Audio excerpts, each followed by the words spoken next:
У попередніх випусках по Калабанях ми вирішили проїхати вздовж річки Збруч, яка нині розділяє Тернопільську та Хмельницьку області. Оп, приїхали. Не без проблем знайшли, де починається ця річка. Та заїхали до перших великих містечок на її берегах. Із нас Волочиськ. Я. Богданки. Час не особливо зважав на те, що ми вибилися з графіка. Сонце потроху котилося за обрій, і день завершувався. Ну що тут скажеш? Наповнений новими враженнями і знаннями насправді день. Але ми все одно розраховували зробити ще одну зупинку в містечку Тарноруда, Не туди. де майже від початку все пішло не так. Тарноруда нині ще одне село на двох берегах Збруча. Але не так давно посеред містечка проходив кордон. І не між областями чи просто державами, а імперіями та навіть світоглядами. Живете ви в Тарнорудах, а ваш там кум живе в Тарнорудах по іншій бік. Тарнорud 2. Да, всю дорогу ходите один до одного в гості, а тут хлабись кордон.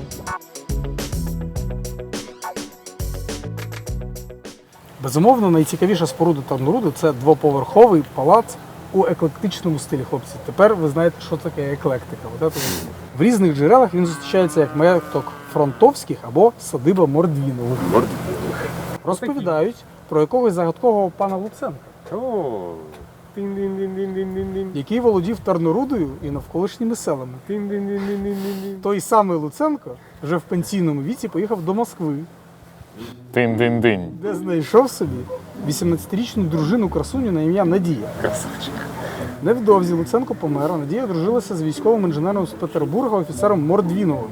Переїхавши до Тарноруд, Мордвінов збудував на березі Збруча гарний двоповерховий палац. З часом Мордвінов захворів, а Марія тим часом зрадила йому.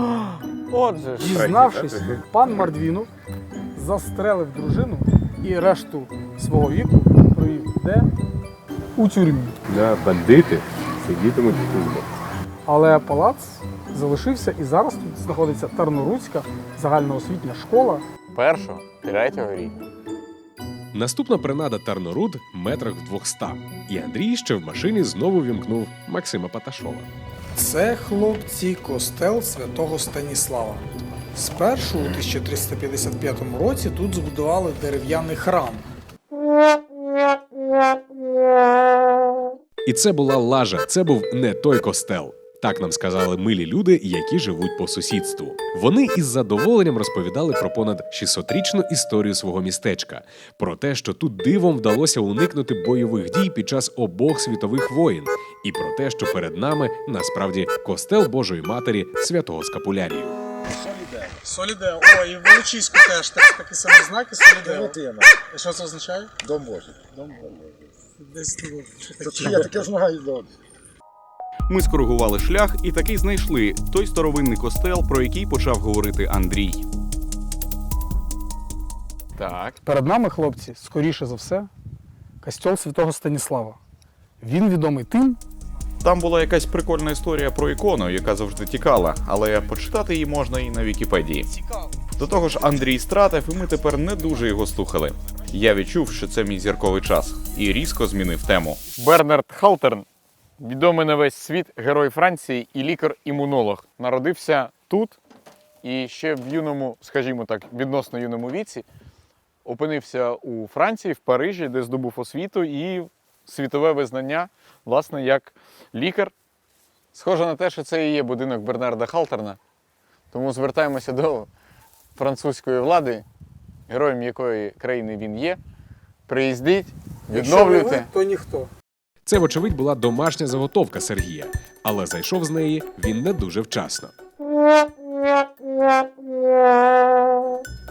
Халперн і справді жив неподалік цього костелу, але не в тому будинку, на який показував екскурсовод самоук. Той будинок, щоправда, мало чим відрізнявся від не того. Але тоді ми цього не знали. І з видом істориків, які щойно знайшли дуже важливий артефакт, поїхали дивитися на Тарнорудське море.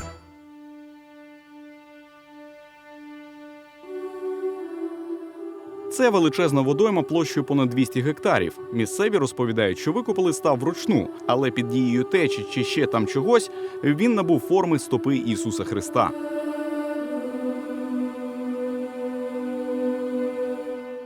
І тут вже прийшла моя черга затупити. Я думаю, що ми не шкодуємо. Принаймні я. Скільки сонце сідає червоне як холодильник, як казав класик, і світловий день завершується, тому щоб вам показати якомога більше, ми перенесемо всі свої подальші поїздки вже на завтра. Я пропоную заночувати в Сатанові і завтра, вже коли розвидніється, показати це містечко. Так? Ну і далі по маршруту. Так. Вздовж Збруча. Я іменно поговорив. Лупаньовка селфач.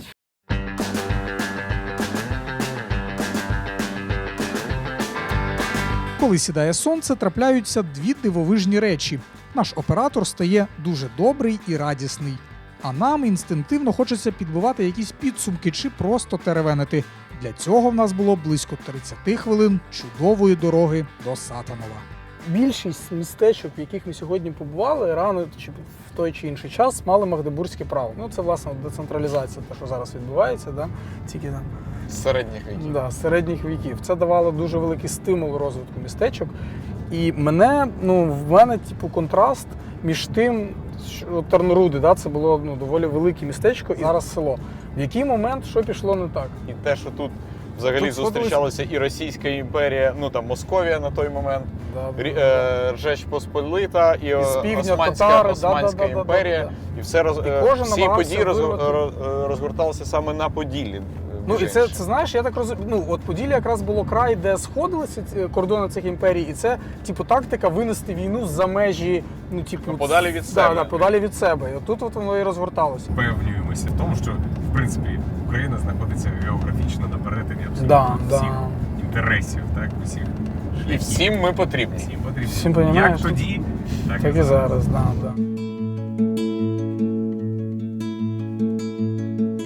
Але хотілося б відзначити, це людей, які нам зустрічалися сьогодні по дорозі, які із радістю та, скажімо так, задоволенням. Нет сволочей.